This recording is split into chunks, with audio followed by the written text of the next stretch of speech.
So how did Bloodborne change my life? First, we need to go all the way back to 2005, when I was 25 years old and I decided I was done with gaming.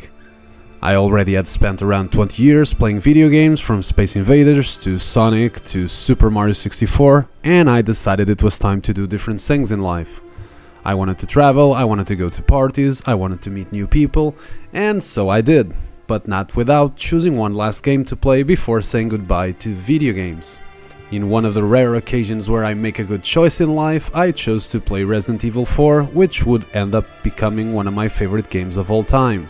And from 2005 to 2014, I lived a life of many great memories, but I wanted even more, so in 2014 I went to live to another country looking for a better financial life that could make all my dreams come true. That country was the Netherlands, where I got paid 5 times more to make the same job. The next 3.5 years of my life were nothing short of incredible, because the Netherlands is an awesome country with unbelievable parties, and I had the financial freedom that allowed me to travel everywhere I wanted. In 2017, however, my life would change forever, because living outside of my country, missing my family, missing my friends, and also not listening to my body because I was working too many hours and partying too much, resulted in me getting a depression. Now I am extremely ashamed to admit this, but I always thought that depression was probably not that much of a big deal.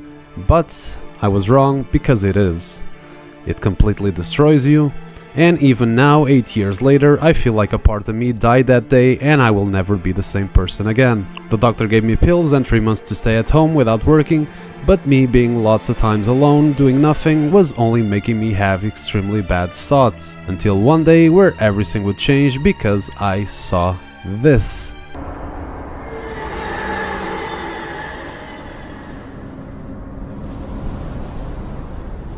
I was walking next to a video game shop and the Moon Presence intro was playing, and me being a big fan of gothic stuff and the movie Alien, it got me hooked right away. I stayed there for a bit longer and watched my first ever Hunter vs Monster fight, and it looked glorious. You see, my favorite game of all time at that time was still Castlevania Symphony of the Night, and watching that made me believe that my dream game, a proper 3D Castlevania, was there before my eyes. I went home, I started writing stuff on Google until I finally found it. The name from the game was Bloodborne. I immediately went to check some reviews for the game, and most of them were praising it, but all of them had also something in common. It is a very hard game and it only runs on PlayStation 4. I went to the shop, bought the PlayStation 4, and of course after 12 years without gaming, I was definitely not prepared for what I was about to play. Bloodborne starts with you having no weapons and a massive werewolf giving you a not so nice welcome to the game. After my first death, I got teleported to the Hunter's Dream, where I picked my beautiful axe and my handgun. Now fully equipped, I revenge from my first death and I enter the world of Yharnam.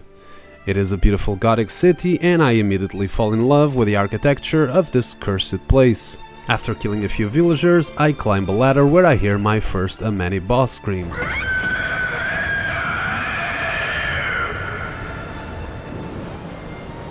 I get my first checkpoint and I slowly walk through the city because I am scared of all the creepy noises I hear everywhere. Very soon I discovered that all those reviews I just watched saying the game was very hard were being very serious, because I see myself dying hundreds and hundreds of times before I even get to see a boss or another checkpoint.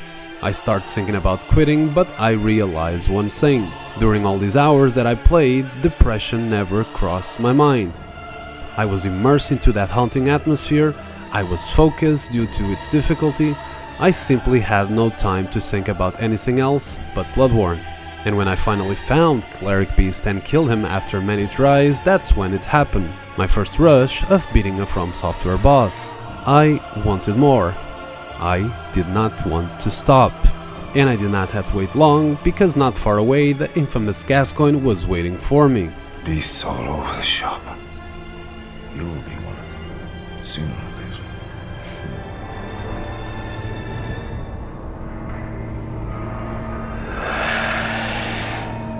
Now Gascoigne might not have been my first FromSoftware boss ever, but he was the first boss I fell in love. An awesome cutscene, a beautiful graveyard has an arena, a crazy transformation into a werewolf, and a soundtrack that till this day is still one of my favorites. When I finally beat him, I celebrated like a madman and my thirst for more blood just kept increasing. My next path takes me to Alfred and I gladly accept his fire paper as I go into old Yharnam and get shot to oblivion by Jura. This place is crazy scary, but it's also where I find my first beast blood pellets, which are by far the best item in the game. And then it happens again. The feeling of hopelessness. The feeling of thinking this is too much for me, that I need to quit. And this happens because of her. The Bloodstar Beast became my nemesis in the main game. I was terrified to look at her skin hanging from her body, I was petrified by the most stressful soundtrack I've ever listened, and the constant chasing and the not so slow poisoning made this fight for me feel impossible. In fact, I can show you a clip of my attempt number 50 against her to show you how nervous I was against this boss.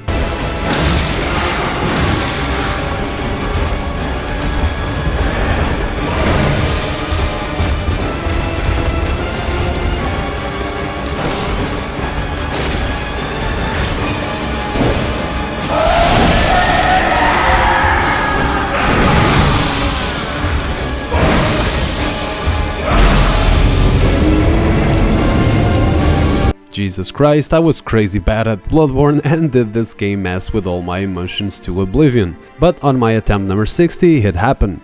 I beat my nemesis and I felt that if I can beat the Bloodstar Beast, I can beat any boss in this game. Funnily enough, I wasn't wrong, I did beat every boss in the game and only in the DLC I found a harder boss than her.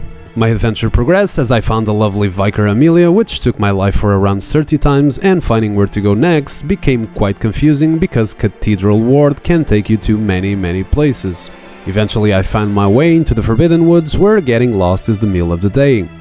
This place felt huge and confusing to navigate, and it also had some of the scariest enemies in the game. But it is also an area with many awesome items to pick, including a kick-ass cannon. I don't remember what I found first, if it was the boss that reminded me of the Nazgul from Lord of the Rings, or if it was the insane path that takes us all the way back to Yharnam, but I can honestly say the Forbidden Woods is an area I highly enjoyed despite all the confusion. Next place was Briggenworth, where I found this little shit for the first time, and oh my god did it took so many of my beloved insights. This place was small, but it had some crazy creepy enemies and an insane NPC fight that was harder than many bosses. And since we are talking about bosses, here we have everyone's favorite spider, Rom. Rom might not be an amazing boss, but the way I found her will always stay in my memories of this game, because looking at the beautiful moon in front of us and jumping into the lake was quite an awesome moment. After we beat her, Bloodborne the entire world goes crazy as we see the blood moon descending and these lovely creatures decide to show their ugly faces. Yargol is a place of nightmares with many challenging encounters, including you versus 3 NPCs in a very tough but awesome fight. The boss of this place, however, even though extremely scary looking, is not a big challenge to overcome and sadly is one of the weakest bosses so far. We get to the library, where ghosts try to give me tons of hugs, and we reach the final area of the game. Due to the fact I've seen many videos about the game though, I know I am nowhere near of beating every boss, so I make my plunge into finding all the optional bosses and the Unforgiven Chalice dungeons. Ebrites was a spectacle of a vision to see, with her insanely glorious design, a beautiful soundtrack and arena. Martyr Logarius was a spectacular boss fight at the top of a gorgeous snowy castle. But I also found some not so great fights with the gimmicky bosses Celestial Emissary and the Witches of Emwick. As for the Chalice dungeons, me already knowing I was near the end of the game and I did not want it to get over level for the final bosses, I decided I would finish them at no more than level 75. A terrible idea this was, because bosses like Loran Darkbeast, Watchdog of the Old Lords and Headless Split-Letting Beast were harder than anything else in the main game, and especially this last one was basically one-shotting me with almost every attack he had. After the queen was down, I got back into the main game to take care of everyone's favorite troll, Mikolash. This boss might not have been a good one, but the cutscene, the music and his lines will forever stay in my head. I guess that was the point. Merga was my first final boss, and even though she checks the boxes in many things I like in a boss, I couldn't help feeling disappointed because she was very easy compared to everything that came before her. There were 2 bosses left and the DLC to finish my time with Bloodborne, so it was time to do a save file. As for the DLC, I have nothing but praise for it because it is my favorite thing in any game ever. From the super cool hunter fights to the absolute masterpiece that is Ludwig, from the insane maze research hall filled with horror at every corner to the glorious dance with Maria, from one of the most haunting atmospherical areas in Souls with the fishing hamlet, to one of the most hectic and disgusting boss fights in any game ever where a creepy baby tries to murder us with its placenta, every inch of the whole Hunters is gaming at its finest, if you forget living failures exist, of course. I also have to mention Lawrence, because if Bloodstar Beast was my nemesis in the main game, Lawrence with 150 deaths was my nemesis in the DLC. It's time to talk about the end of the game, and Gehrman is the perfect way to finish it. It's quite sad that I got spoiled, because knowing that we have to fight Gehrman is a crazy twist I wish I could react to, because I spoke to him many times, and the time I spent in Bloodborne, he became kind of a friend I made along the way. He gets up from his chair, says the kick-ass lines.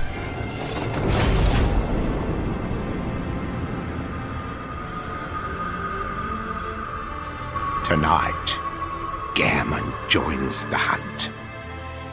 And he limps in our direction to the sound of one of the most beautiful songs ever created, and probably still to this day my favorite arena in any Souls games. After beating him, there was only one more boss to beat, and it was that same boss that started it all. In 2017, when I was crossing that shop and saw the moon presence for the first time, my life changed forever. Because I found in Bloodborne my friend to forget depression, my belief in that everything is possible if you work hard, my love for video games being returned, and me having created this YouTube channel, and it's all thanks to Bloodborne, a video game that changed my life forever and made me what I am today.